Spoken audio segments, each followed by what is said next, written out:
How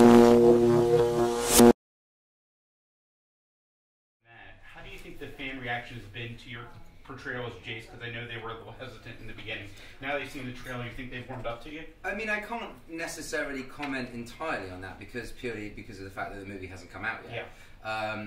You know, obviously the reaction when I was cast was somewhat negative. I'm incredibly aware of that. When I say somewhat, I mean incredibly. You know, the majority was negative reaction. But I think that there's always going to be a preconceived notion of a literary character or a historical figure, you know, that people are going to have in their minds, and that's not going to live up to everyone's expectation. I think Rob suffered exactly the same thing. Perhaps Rob didn't suffer as much as I did because Rob was beautiful at the time and I looked like I'd eaten like 1,000 burgers, which I had, and they were delicious, but like, you know, there's a difference.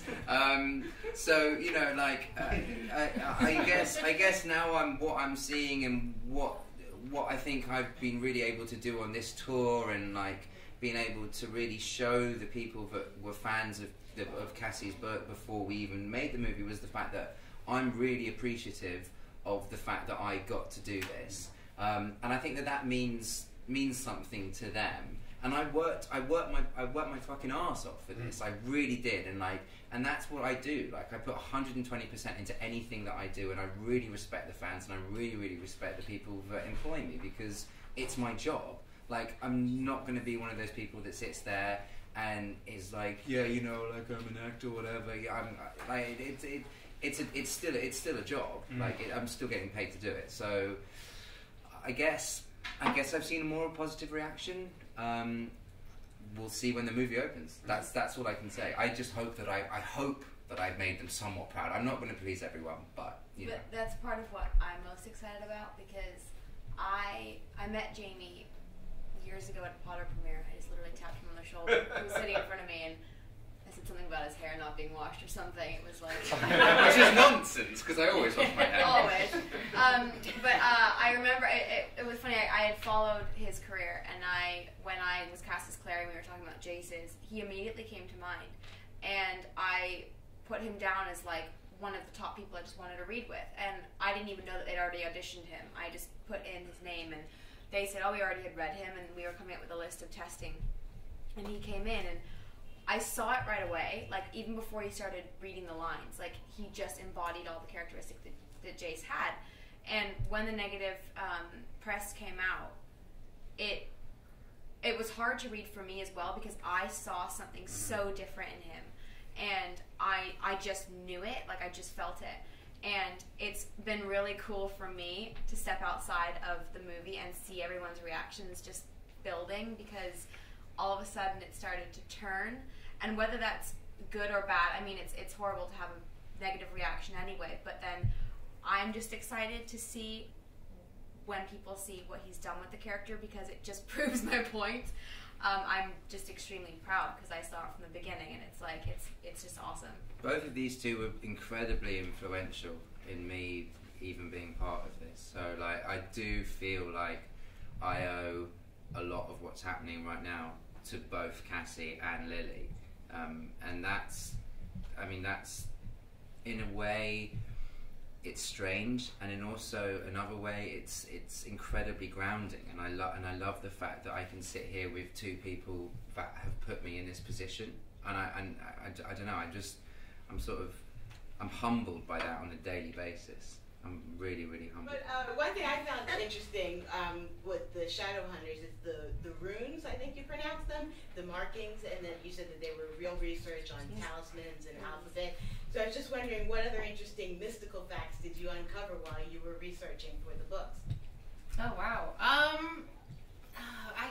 did a lot of research for the books into mythology, because I wanted to create a sort of different mythology for folkloric creatures that we're already familiar with, like werewolves and vampires, warlocks, fairies. So in the Shadowhunter world, I think one of the things that's interesting is everything is based on this, on sort of the idea that there are angels and there are demons. The angels are sort of ultimate good, demons are ultimate evil, and everything comes from that. The Shadowhunters are half angel, half human.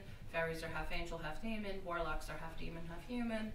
and vampires and werewolves also are combinations of demon and other creatures, and but zombies don't exist. Zombies don't exist.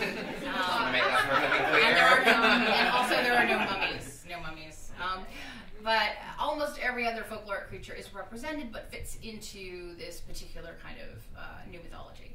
And so that was really fun for me to kind of use these very traditional folkloric, monsters and whatnot that we're all familiar with, but explain them in a new and different way. So Lillian Team, I know you guys have done your fair share of fantasy in the past, and I was just wondering what particularly about the genre draws you to it, and what do you enjoy filming? What about fantasy do you enjoy filming?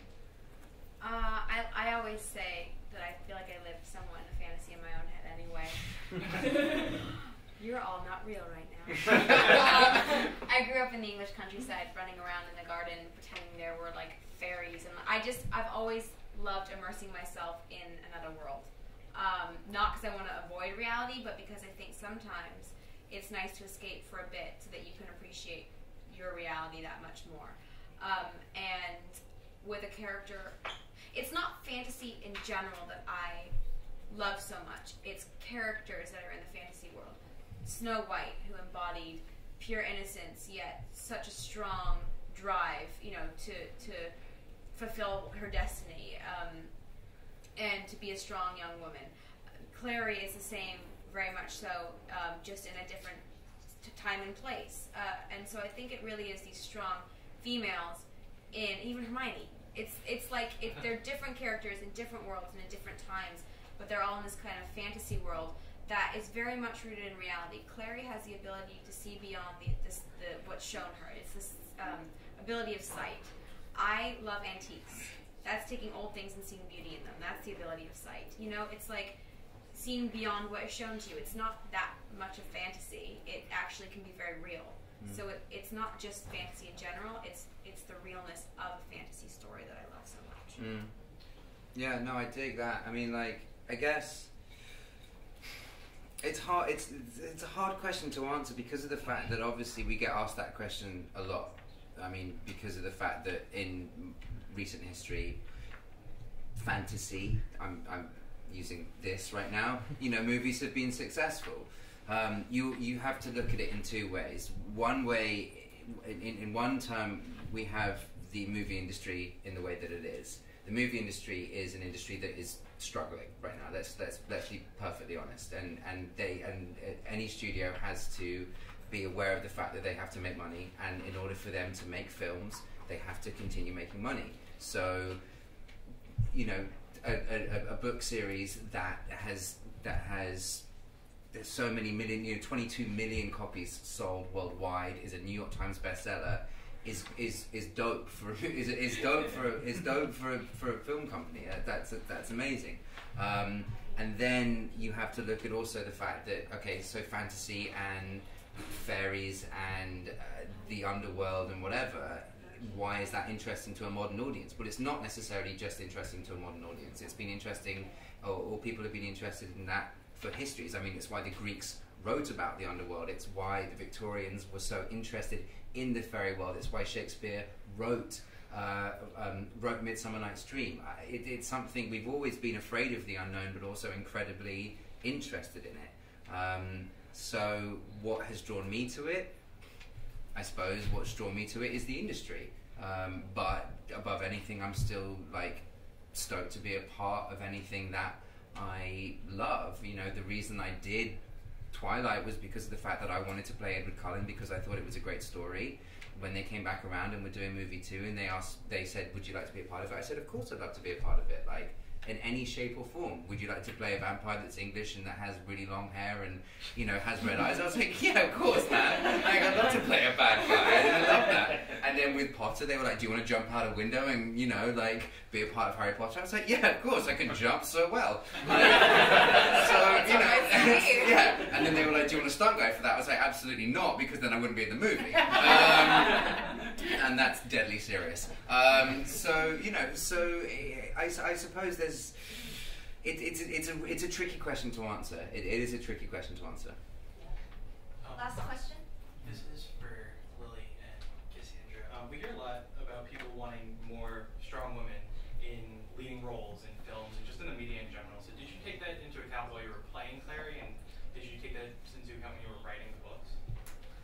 I didn't take into account the idea that people were wanting more strong women characters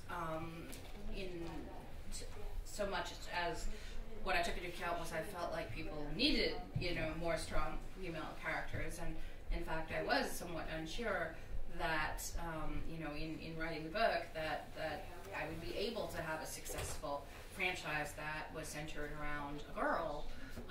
This was before Twilight came out. The biggest thing in children's literature was Harry Potter, and then probably Percy Jackson, both of which are, great, but also very boy-centered. And so I was like, well, I'd like to do, something like that, a epic coming-of-age story, a story about good and evil.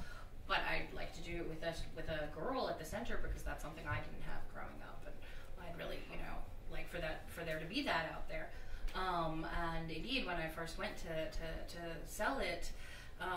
When I first tried to sell it, as like I said, this was before Twilight, and I got told, well, teenagers don't want to read about vampires and werewolves. You're going, oh my god. That's true necessarily, but so that got proved wrong later, but I'd already sold my books by that point. And then when I went to sell the movie rights, I got told, would you people don't want to see movies about girls. Would you consider, selling the rights if they were going to flip the gender and make Clary a boy? And I was like, absolutely not. I would have been down to play a guy too. I mean, I have no problem. You look great in drag, but I think that's the wrong message.